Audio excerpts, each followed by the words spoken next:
Hey friends, I am Gio Bro, and welcome to the third and final episode of The Road to Bay City. Now let's get out here and take a look around and start to adventure and explore this wonderful city by the bay.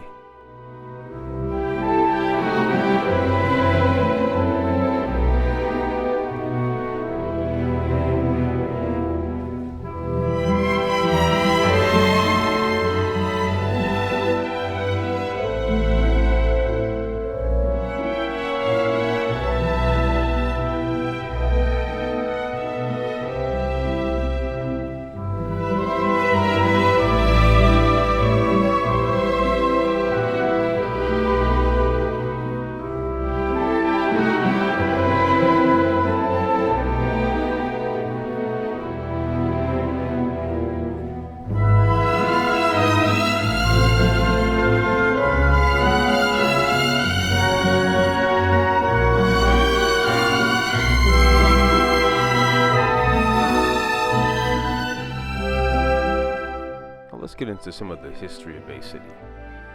Bay City was actually once the camping ground of the Chippewa Native tribe, later the hub of specialized industries, and today, a city that tells the story of its sense of place through historical attractions, ecotourism, and the arts. But speaking of the arts, Bay City is also the birthplace of Madonna, but also a place to dozens of cafes and eateries.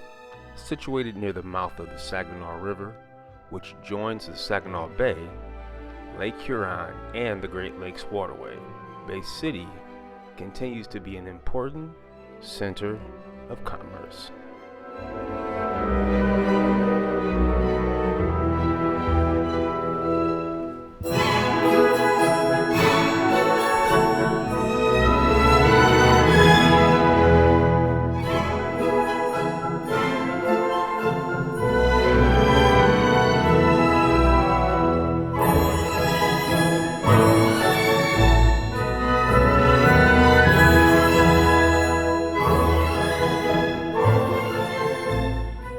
More than 150 years have elapsed since Leon Trumbull accepted a federal grant, or federal government assignment rather, and built a small log house on the bank of the Saginaw River.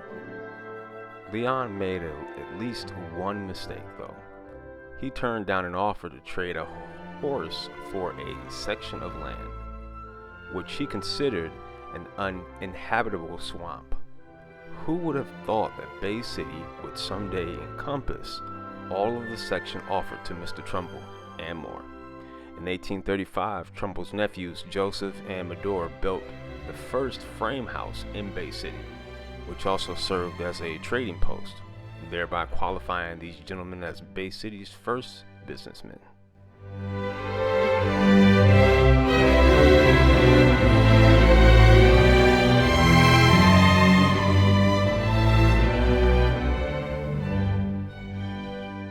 Now, the first building was actually called Center House. It was located several miles upstream from the original log cabin on a peninsula of dry land near what is now 24th and Water Street. In addition to the trading post, the home served as a hotel, providing you had a bedroll, and eventually became the headquarters for federal and state licensing. In July of 1837, 2 years after Michigan was incorporated as a state, Stephen Wolverton set sail for this territory and built a lighthouse at the river mouth. It was the same year when Benjamin J. Pierce opened the first freestanding store, again preliminary, a trading post.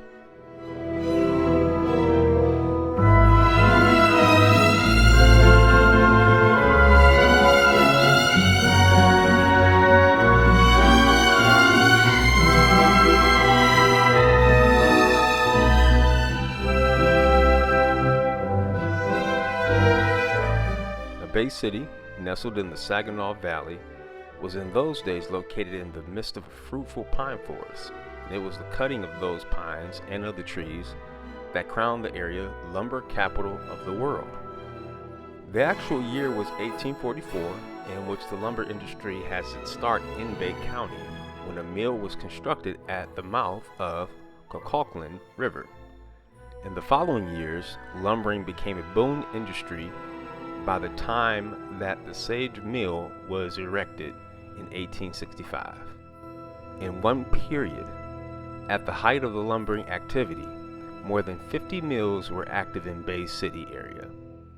By 1888, over 4 billion feet of lumber had been cut, enough to circle the globe with a walkway of 2-inch planks, 4 feet in width.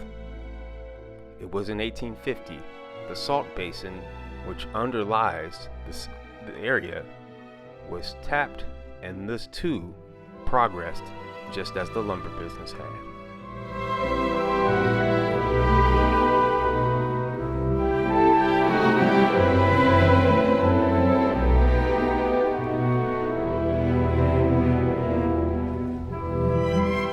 So I'll just leave you with this last piece of history regarding Bay City. One of the earliest new industries was boat building, including a shipyard which launched the first 600-foot Great Lakes steel freighters. Bay City built a large variety of craft from before the beginning of World War II. It turned out U.S. destroyers, even several missile vessels for the Australian Navy, along with luxurious yachts, including the presidential yacht named Honey Fitz during the Kennedy administration. Bay City is also home to the 3rd largest sugar beet producers in the nation. So as we can see, Bay City has had a variety of industries over the decades that have contributed not just locally, nationally, but internationally as well.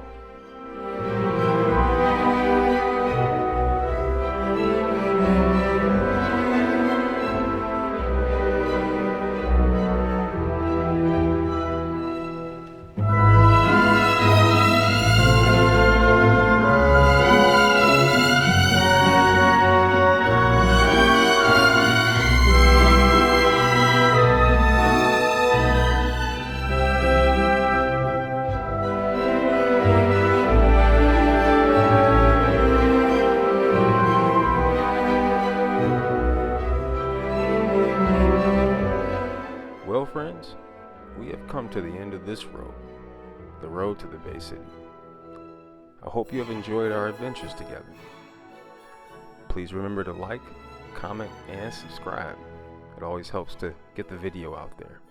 And as always, thank you for listening. God bless, take care, and we will see you on the next one.